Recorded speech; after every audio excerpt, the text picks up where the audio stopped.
بسم اللہ الرحمن الرحیم۔ ناظرین السلام علیکم، میں ہوں آپ میزبان صابر شاکر وفاقی دارالحکومت اسلام آباد سے۔ کچھ امپورٹنٹ خبریں ہیں، اہم ڈیولپمنٹس ہیں، اور یہ ڈیولپمنٹ ہو رہی ہیں جی چائنا، امریکہ، روس، ان ممالک میں۔ اور اب روس اور چائنا دونوں مل کے امریکہ کے خلاف جا رہے ہیں سلامتی کونسل میں، اور امریکہ کے مفادات کو ہٹ کریں گے سلامتی کونسل میں، اقوام متحدہ میں، اور ایسی قراردادیں تیار کر رہے ہیں کہ جس سے امریکی مفادات جو ہیں ان کو کافی نقصان پہنچے گا۔ ایک تو افغانستان میں اور دوسرا شمالی کوریا میں۔ اس کی ریزن یہ ہے کہ جو ہتھیار امریکہ دوسرے ملکوں کے خلاف استعمال کرتا آ رہا ہے، انسانی حقوق کا، انسانی المیہ جنم لیں گے، انسانی حقوق کا معاملہ ہے، اور بنیادی انسانی حقوق، خوراک کے مسائل پیدا ہو رہے ہیں، مذہبی آزادیوں کے مسائل پیدا ہو رہے ہیں۔ اس طرح کے جو نیریٹو لے کے آتے ہیں امریکہ، اور خاص طور پہ ابھی حال ہی میں اس نے روس اور چائنا کو بھی ان ملکوں کی فہرست میں ڈال دیا جہاں پہ مذہبی آزادیاں نہیں ہیں، جہاں پہ اقلیتوں کو حقوق حاصل نہیں ہیں۔ اس طرح کے اقدامات اب ذرا تھوڑا سا معاملات وہی نیریٹو، وہی چیزیں جو امریکہ استعمال کرتا ہے، بہت ہی اچھی ٹرمنالوجی یوز کر کے روس اور چائنا اب ان کے خلاف امریکہ کے مفادات کو لے کے امریکی مفادات کے خلاف اقوام متحدہ میں رجوع کر رہے ہیں۔ نمبر 1 مسئلہ ہے افغانستان کا، اور اس میں افغان حکومت جو ہے وہ بھی اور شمالی کوریا دونوں آپس میں ایک ہو گئے ہیں، اور دونوں کی اسٹریٹجی بھی ایک ہی لگ رہی ہے۔ افغانستان اس وقت سب سے اہم معاملہ ہے، شمالی کوریا دوسرا ہے، اور شمالی کوریا کو بھی امریکہ جو ہے وہ انڈائریکٹلی، اس کو سرد جنگ کہتے ہیں، شمالی کوریا کو نشانہ بنایا ہوا ہے، وہاں پہ پابندیاں عائد کی ہوئی ہیں، اور اسی طریقے سے افغان حکومت افغانستان کے اثاثے دبائے ہوئے ہیں، $10 ارب اور پابندیاں لگائی ہوئی ہیں، عالمی مالیاتی اداروں کو منع کیا ہوا ہے۔ تو افغانستان میں اس وقت صورتحال یہ ہے کہ 2 کروڑ سے زیادہ افراد جو ہیں وہ شدید غذائی قلت کا شکار ہیں، اور یہ اقوام متحدہ کے ادارے نے خبردار کیا ہے کہ اگر افغانستان میں موسم سرما کے آنے سے پہلے جو کہ آ چکا ہے، اگر نہ کیا گیا، ان کو خوراک فراہم نہ کی گئی، ان کی غذائی ضروریات پوری نہ کی گئیں، تو 2 کروڑ 20 لاکھ افراد جو ہیں وہ قحط کا شکار ہو سکتے ہیں، وہ غذائی قلت کا شکار ہو سکتے ہیں۔ اس میں مدد کر رہا ہے پاکستان، اور بڑے کھلے دل سے کر رہا ہے، اور یہاں تک کہ انڈیا سے جو گندم آنی ہے یا غذائی کھانے پینے کی اشیاء آئیں گی، ان کی طرف سے بھی ریکویسٹ آئی ہے افغان حکومت کی طرف سے کہ جو ہمیں انڈیا سے غذائی ضروریات ہم پوری کرتے ہیں، پھل، فروٹ، سبزی اور گندم وغیرہ، تو اس کو بھی اجازت دیں۔ انڈیا نے بھی پاکستان سے درخواست کی ہے، پاکستان اس کا جائزہ لے رہا ہے۔ دوسری جانب چائنا مدد کر رہا ہے افغانستان کی، روس مدد کر رہا ہے جو اپنی حد تک، لیکن اس کے باوجود بڑے پیمانے پہ ان کو ضرورت ہے۔ اور ورلڈ فوڈ پروگرام کے ایگزیکٹو ڈائریکٹر نے بھی یہ کہا ہے کہ موسم سرما میں لاکھوں افغانی ہجرت اور بھوک کے درمیان فاصلہ کرنے پر مجبور ہوں گے، اور بڑے پیمانے پہ اموات بھی ہو سکتی ہیں۔ اب اس پہ یہ ساری چیزیں امریکہ کو نظر نہیں آ رہی، اور انہوں نے مسلسل پابندیاں لگائی ہوئی ہیں۔ بلکہ افغان حکومت کیا کہہ رہی ہے؟ افغان حکومت کسی قسم کے کوئی ڈالر والر نہیں مانگ رہی، کوئی امداد نہیں مانگ رہی۔ وہ کہہ رہی ہے کہ ہمیں صرف ہمارے جو پڑے ہیں اپنے اثاثے ہیں افغان حکومت کے، جو کہ غنی حکومت کے ختم ہونے کے بعد فریز کیے ہوئے ہیں، $10 ارب سے زیادہ ہیں، ہمیں صرف وہ بحال کر دیے جائیں، باقی ہم اپنا کھانا پینا جانتے ہیں، ہم اپنی غذائی ضروریات پوری کر لیں گے، جو کہ ان کا حق ہے۔ یہ بات روس اور چائنا بھی کر رہے ہیں، اور افغانستان کے معاملے میں اب وہ انٹرنیشنل فورمز پہ سلامتی کونسل میں جانے کی سوچ رہے ہیں کہ سلامتی کونسل میں جایا جائے، وہاں پہ رجوع کیا جائے، اور ٹف ٹائم دیا جائے تاکہ صورتحال کی سنگینی ہے اس سے دنیا بھی آگاہ ہو سکے۔ اسی طرح طالبان جو ہیں، طالبان کی حکومت افغانستان میں، انہوں نے بھی اپنے آپ کو منوانا شروع کر دیا، وہ فرنٹ فٹ پہ آ گئے ہیں، اور افغان حکومت کے وزیر خارجہ امیر متقی خان نے امریکی کانگریس کے نام ایک کھلا خط لکھ دیا ہے، اور اس کھلے خط میں افغانستان کے عوام کو جو درپیش بحران ہیں، انسانی المیہ ہیں، یہ سارے کے سارے ان کو ذکر کیا ہے، اور امریکی کانگریس مین سے کہا ہے کہ وہ اپنا رول ادا کریں اور یہ جو ظلم کیا ہے بائیڈن انتظامیہ نے، اس ظلم کے خلاف وہ آواز اٹھائیں اور ہمارے جو ہیں اثاثے بحال کیے جائیں، ہمارا حق ہمیں واپس دیا جائے، اور پھر افغانستان کے عوام کی جو مشکلات ہیں ان کا ذکر کیا گیا ہے۔ پھر برطانوی وزیر اعظم کے جو افغانستان کے خصوصی نمائندے ہیں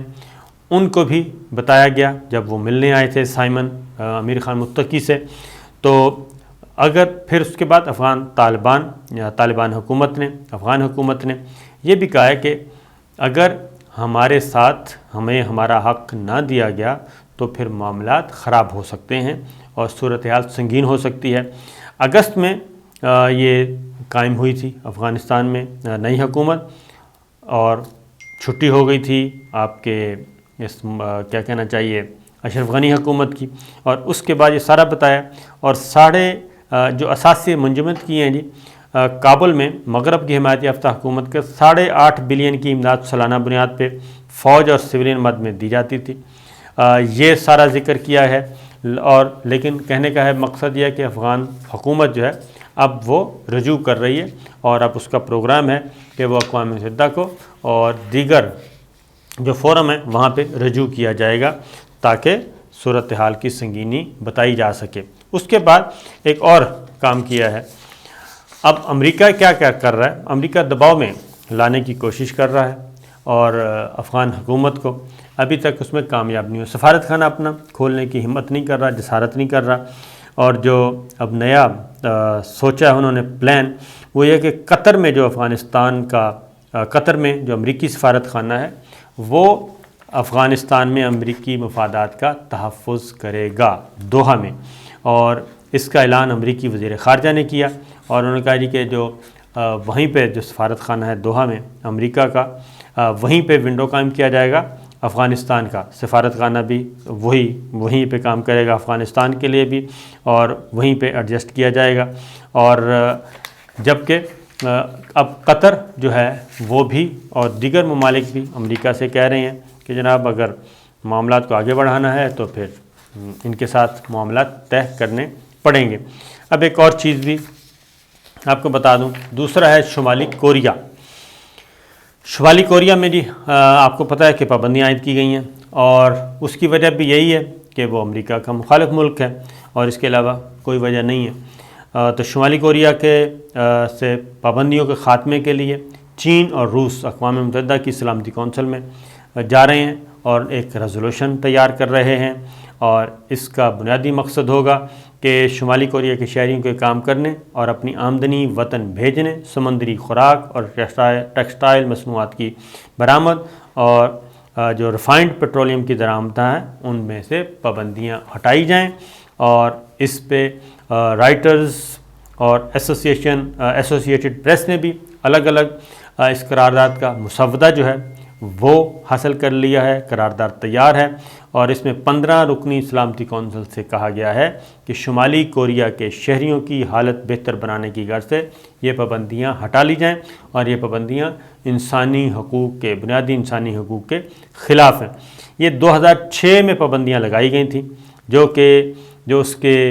جوہری اور بیلسٹک میزائل پروگرام کی پاداش میں تھیں۔ اس کے باوجود شمالی کوریا نے ان پابندیوں کی پرواہ نہیں کی جی، وہ اپنے ہتھیار بنا رہا ہے، تجربے کر رہا ہے، سب کچھ کر رہا ہے، اور امریکہ کی مخالفت کے باوجود، اور یہ شمالی کوریا چھوٹا سا ملک ہے لیکن وہ امریکہ کے قابو میں نہیں ہے۔ ایک اور خبر ہے جی، وہ بھی امریکہ کے لیے کوئی اچھی خبر نہیں ہے، اور خاص طور پہ کیونکہ ایران کو گھیرنے کی کوشش کی جا رہی ہے لیکن ایران قابو میں نہیں آ رہا، اور ایک دوسرے کی جاسوسی اور ایک دوسرے پہ سائبر حملے کیے جا رہے ہیں، اور مشرق وسطیٰ میں سائبر حملوں کے جو تانے بانے ہیں وہ بھی اسرائیلی کمپنی سے جڑے ہوئے پتہ چلا کہ جو ان سے جڑے ہوئے ہیں، اور یہ اسرائیلی کمپنیاں جو ہیں وہ اب ان ممالک کی بھی جاسوسی کر رہی ہیں، اور ان ممالک کو بھی جو ہیں وہ جاسوسی کے آلات پرائیویٹ کمپنیز کو دے رہے ہیں، اور ان کے مخالف ممالک کو دے رہے ہیں، اور انہی آلات کے ذریعے مشرق وسطیٰ کے ممالک کی جاسوسی کی جاتی ہے۔ اور یہ ایک نئی رپورٹ آئی ہے، اور ای کے تحقیقاتی افسر ہیں، انہوں نے ای سیٹ کے تحقیقاتی افسر ہیں، انہوں نے یہ بتایا کہ یونیورسٹی آف ٹورنٹو کے محققین نے یہ بتایا کہ سعودی عرب نے بھی اس طرح کی تکنیکوں کا استعمال کیا اور اسرائیل سے جو اسپائی ویئر کمپنی ہے وہاں سے انہوں نے یہ ٹیکنالوجی خریدی، اور ای سیٹ نے یہ بھی بتایا کہ سافٹ ویئر اور واٹر ہول کے حملے کے لیے استعمال کیا جاتا ہے جی، اور جو قانونی ویب سائٹس پر بدنیتی پر مبنی کوڈ شائع کرتے ہیں، اور ان کا ہدف ہوتا ہے کہ لوگ ان کی ویب سائٹ پر جائیں اور جیسے ہی وہ جاتے ہیں تو وہ ہیک ہو جاتا ہے اور جاسوسی شروع ہو جاتی ہے۔ تو مشرق وسطیٰ میں بھی جو سائبر حملے ہیں وہ اسرائیلی کمپنی کر رہی ہے۔ دوسری جانب اسرائیل کو ایک بہت بڑا نقصان ہوا ہے، یہ آپ تصور نہیں کر سکتے، اور وہ ہوا ہے کہ اسرائیلی وزراء کے گھروں میں ایرانی جاسوس پہنچ گئے اور وہ ایران کے لیے جاسوسی کر رہے تھے، اور اس وزیر بھی کون تھے؟ اسرائیل کے وزیر دفاع، ان کے گھر سے وزیر دفاع کے کلینر کو ایران کے لیے جاسوسی کے الزام میں گرفتار کر لیا گیا ہے یروشلم سے۔ اسرائیل کے وزیر دفاع کے کلینر کو گرفتار کر لیا گیا ہے کہ وہ ایران کے لیے جاسوسی کر رہا تھا، اور جو تفصیلات ہیں وہ ہیں کہ اسرائیلی سیکورٹی سروسز اور اسرائیلی پولیس نے اس مہینے کے شروع میں وزیر دفاع بنی گنتس ہیں ان کے گھر سے ایک اسرائیلی کلینر کو اس الزام میں گرفتار کیا کہ وہ ایران کے ساتھ ان کا تعلق تھا اور ایران کے لیے جاسوسی کر رہے تھے، اور خفیہ ایجنسی کے مطابق 37 سالہ عمری گورین جو ہے وہ ایک سوشل میڈیا نیٹ ورک کے ذریعے ایران سے وابستہ ایک فرد سے اس نے رابطہ کیا اور وزیر دفاع کے گھر تک رسائی کی روشنی میں مختلف معاملات میں اس کی مدد کرنے کی پیشکش کی، اور عمری جو ہیں وہ